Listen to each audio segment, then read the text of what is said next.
Hello everyone, I am Sonal Kaur, your psychology mentor, and today we will study chapter 2 in class 11 psychology. तो देखो मैं आज आपको क्या पढ़ाऊंगी.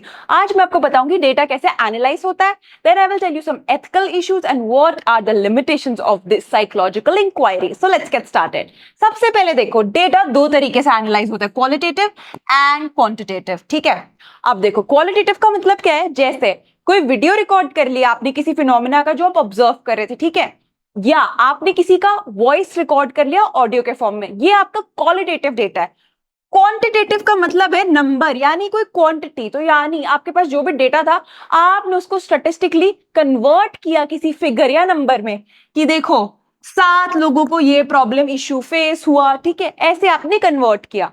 अब कुछ चीजें समझो जो कि है हमारी क्या है, लिमिटेशंस यानी डिसएडवांटेजेस. तो देखो सबसे पहले है lack of absolute zero in psychological methods or inquiry that we do. तो देखो मैथ्स में क्या होता है, अगर मुझे बोर्ड मेजर करना है तो मैंने अगर इसको यहां से मेजर किया तो कहीं से मुझे पता है कि ये इसका स्टार्ट है, यहां से 0 आएगा स्केल पे. ठीक है, साइकोलॉजी में जब हम मेथड यूज करते हैं हमें पता नहीं है कहां से स्टार्ट करना है, हमें ये नहीं पता 0 कहां से हो रहा है. ठीक है, then we have relative nature of psychological tools. तो देखो हमारी सर्वे मेथड होता है, मैंने किसी को किया इंटरव्यू, ठीक है, एंड मैंने किसी को भेजा क्वेश्चनेयर. ठीक है, क्वेश्चनेयर में उसने मुझे बोला कि देखो मैं इस फिनोमिना से हैप्पी हूं अगर ये हमारी सोसाइटी में हो रहा है. बट सेम चीज जब मैंने उसे इंटरव्यू क्यों पूछा कि are you happy with this phenomena occurring in society, उसने नो बोल दिया फॉर XYZ रीजंस. तो यहां पे क्या हो गया,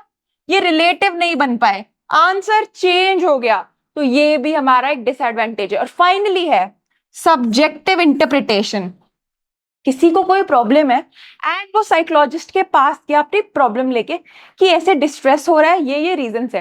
कहीं ना कहीं एक खुद का बायस आ सकता है. ठीक है, वो बायस क्यों आएगा, क्योंकि हर कोई एक डिफरेंट एनवायरनमेंट में ग्रो अप होता है. तो मे बी साइकोलॉजिस्ट को लगेगा अरे मेरा तो ये एनवायरनमेंट है, तो पर मोस्टली तो ऐसे ही होता है, वो समझ नहीं पाएगा. ठीक है, तो ये भी एक प्रॉब्लम होती है. अब हमारे कुछ एथिक्स होते हैं. एथिक्स का मतलब है कोड ऑफ कंडक्ट, यानी कुछ मोरालिटी, कुछ रूल्स जो हमें फॉलो करने हैं. तो जब हम स्टडी करवाते हैं ना, हम इन्फॉर्म्ड कंसेंट लेते हैं. कोई भी जो स्टडी में पार्टिसिपेट कर रहा है वो एक रिटन, एक वर्बल, दोनों तरीके से अपना यस देता है कि आई विल पार्टिसिपेट. ठीक है, हम उसे फोर्स नहीं करते, तो इसी को हम वॉलंटरी पार्टिसिपेशन कहते हैं कि वो अपनी विल से वॉलंटरीली पार्टिसिपेट करता है उस स्टडी में. Then we don't harm the participants. ठीक है, हम हमेशा उनकी इंटेग्रिटी को प्रोटेक्ट करते हैं एंड हम उन्हें करते हैं डिब्रीफ, यानी वो जिस मेंटल और फिजिकल स्टेट में हमारी स्टडी में आए थे हम उसी स्टेट में उनको वापस जाने देते हैं, हम उन्हें हार्म नहीं करते. And there is privacy and confidentiality, यानी जो भी रिजल्ट्स होंगे ना उस स्टडी के वो हम प्राइवेट रखते हैं. अपने बारे में पार्टिसिपेंट जो भी बताता है वो भी एक सीक्रेट रखते हैं, कॉन्फिडेंशियल रखते हैं. तो हम यहाँ पे डिसेप्शन नहीं कर रहे. डिसेप्शन मींस धोखा, हम उन्हें सब बताते हैं. तो ये मिनिमाइज करना होता है हमें जितना हो सके. हम हर चीज नहीं बता सकते बट हमें उन्हें सब बताना होता है. तो इस चीज का आपको ध्यान रखना है. नाउ आज हमने क्या पढ़ा इसका एक रिकैप करते हैं. आज मैंने आपको बताया कि डेटा कैसे एनालाइज होता है दो तरीके से. फिर मैंने आपको बताया एथिकल इश्यूज और लिमिटेशंस क्या है हमारे इस मेथड्स के. एक क्विक क्विज कर लेते हैं. तो क्वेश्चन है dash ensures participant leave the study in the same way they entered and the options are voluntary, informed, debriefing और नन ऑफ द अबव.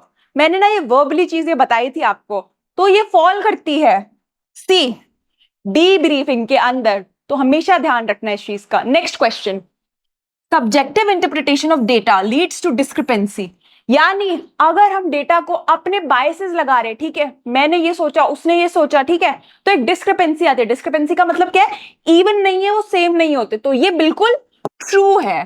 ठीक है, एक और चीज का ध्यान रखो, एग्जाम में आपसे पूछे जाते हैं थोड़े लॉन्ग क्वेश्चंस में कि क्या एथिकल इश्यूज हैं. ठीक है, तो ये क्वेश्चन का आपको ध्यान रखना है. So that was all for today's class. I will see you in the next class.